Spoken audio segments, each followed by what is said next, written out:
ಕೊಲೆಯಾಗಿದೆ. ನಾಗಮಣಿ ಬನ್ನಂಗಾಡಿಯಿಂದ ಈಗ 6 ವರ್ಷದ ಹಿಂದೆ ಮದುವೆ ಮಾಡಿಕೊಟ್ಟಿದ್ದು.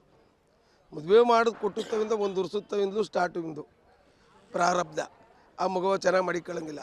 ಪಾಪ ಇವನು ಹುಡುಗ ಅಪ್ಪ, ಆ ಹುಡುಗಿ ಅಪ್ಪ ನನಗೆ ಭಾಳ ತೊಂದರೆ ಕೊಡ್ತಾವನೆ ಅಂದಾಗ ಬರೋದು, ಊರಿಗೆ ಕರ್ಕೋಗೋದು, ತಿರ್ಗಾ ತಂದುಬಿಡೋದು. ನಾನೂ ನ್ಯಾಯಕ್ಕೆ ಬಂದಿದ್ದೆ ಒಂದು ಸಲ. ಅವ್ರ ಊರಿನವ್ರು ಒಂದು 2-3 ಜನ ಸೇರಿಸ್ಕೊಂಡು ಸುಮಾರು ಒಂದು 16-17 ನ್ಯಾಯ ಮಾಡಿದ್ದೀವಿ. ಯಾವ ನ್ಯಾಯಕ್ಕೂ ಅವ್ನು ತಪ್ಪಿಸ್ಕೊಬಿಡ್ತಿದ್ದ, ಕದ್ದೊಂಟೋಯ್ತಿದ್ದ ನ್ಯಾಯಕ್ಕೆ.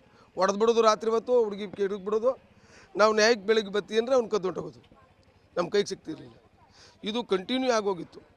ಆದಮೇಲೆ ಮೊನ್ನೆ ರಾತ್ರಿ ಬೆಳಗಿನ ಜಾವ ನೆನ್ನೆ ಆ ಹುಡುಗಿಯ ಕೊಲೆ ಮಾಡಿ ತಗೊಂಡೋಗಿ ಬಾವಿಗಳಿಗೆ ಹಾಕ್ಬಿಟ್ಟು ಅವನು ಹೋದ ಅಂತ ಗೊತ್ತಿಲ್ಲ, ಹೊಟ್ಟೋಗಿದ್ದ. ನಿನ್ನೆ ಬಂದು ನಾವು ಆ ಊರಿನಲ್ಲಿ ಯಾವುದೇ ಯಜಮಾನ್ರುಗಳು ಅವ್ನ ಪರವಾಗಿ ನಾವು ಬರೋಲ್ಲಪ್ಪ ಅಂತ ಯಾವುದೇ ಯಜಮಾನ್ರು ಬರೋಲ್ರು, ಅವ್ರ ಅಣ್ಣ ತಮ್ಮದಿರು ಬರೋಲ್ರು. ಯಾಕೆಂದರೆ ಅವ್ರಿಗೂ ಒಬ್ಲೈಸ್ ಮಾಡಿಲ್ಲ, ಯಾವಾಗ ನ್ಯಾಯದಲ್ಲೂ ಅವ್ರಿಗೆ ಒಬ್ಲೈಸ್ ಮಾಡಿಲ್ಲ. ಅವ್ರು ಯಾರೂ ಅವನ ಪರವಾಗಿ ಒಪ್ಕೊಳ್ಳಿಕ್ಕೆ ಒಬ್ಬರು ತಯಾರಿಲ್ಲ. ನಮ್ಮದೇನು ಅಂತಂದರೆ ಬಂದರೆ ಆ ಮಕ್ಳಿಗಾರುವೆ ಏನಾದರೂ ಆ ಇರ್ತಕ್ಕಂಥ ಆಸ್ತಿ ಏನಿದೆ, ಆಸ್ತಿಲಿ ಅವೆರಡು ಮಕ್ಕಳಿಗೆ ಅವೇನು ಬರಬೇಕು ಅವ್ರ ತಂದೆ ಭಾಗದಿಂದ ಆಸ್ತಿ, ಆಮೇಲೆ ಅವ್ಗೆ ಸಾಕೋಕ್ಕೆ. ಈಗ ಚಿಕ್ಕ ಮಕ್ಕಳು 18 ವರ್ಷ ಆಗಂಟ ಆ ಮಕ್ಕಳ ಸಾಕಬೇಕು. ಇವರು ತೀರಾ ತಂದೆ ತಾಯಿ ಬಡವರು, ಅವರು ಕೂಲಿ ಮಾಡಿದ್ರುಂಟು, ವರದಕ್ಷಿಣೆ ಕಿರುಕುಳ ಕೊಟ್ಟೆ.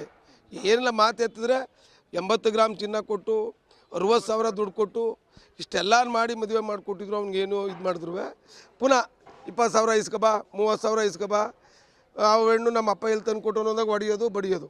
ಇದೇ ಒಂದು ಕಿರುಕುಳ ಯಾವಾಗಲೂ. ಒಂದು ಸಲ ಹಂಗೂ 30,000 ಅದು ಯಾವುದೋ ಒಂದು ಸಲ ಜೈಲಿಗೆ ಹೋಗಿದ್ದ. ಅವನು ಜೈಲಿಗೆ ಹೋದಾಗ 30,000 ರೂಪಾಯಿ ದುಡ್ಡು ಕೊಟ್ಟವನೇ ಈ ಹುಡುಗ ತಗೊಂಡೋಗಿ ಬಿಡ್ಸ್ಕೊಬಂದವನೇ. ಅವನ್ನ ಲಾಯರೆಲ್ಲ ಹಿಡ್ದು ಅವ್ರ ಊರಲ್ಲಿ ಯಾರೂ ಬರ್ದೇನೆ. ಇಷ್ಟೆಲ್ಲ ಆದರೂ ಪುನಃ ಆಟೋಮೆಟಿಕ್ ಕಿರುಕುಳ ಕೊಟ್ಟು ಕೊನೆಗೆ ಲಾಸ್ಟ್ಗೆ ಆ ಹುಡುಗಿಯ ನೆನ್ನೆ ಬೆಳಿಗ್ಗೆ 8 ಎಷ್ಟು ಗಂಟೆ ಅಂತ ಗೊತ್ತಿಲ್ಲ ನಮಗೆ, ಹೊಡೆದಾಕಿ ಬಾವಿಗೆ ಹಾಕ್ಬಿಟ್ಟು ಯಾರೋ ನಮ್ಗೆ ಅನಾಮಧೇಯ ಕರೆ ಬಂದು ಹುಡುಗಿ ಹಿಂಗದೆ ಅಂತಂದಾಗ ಆಗ ಬಂದು ನಾವು ಎಲ್ಲ ನೋಡ್ಲಾಗಿ ಬಾವಿಲಿ ಹೆಣ ಇತ್ತು.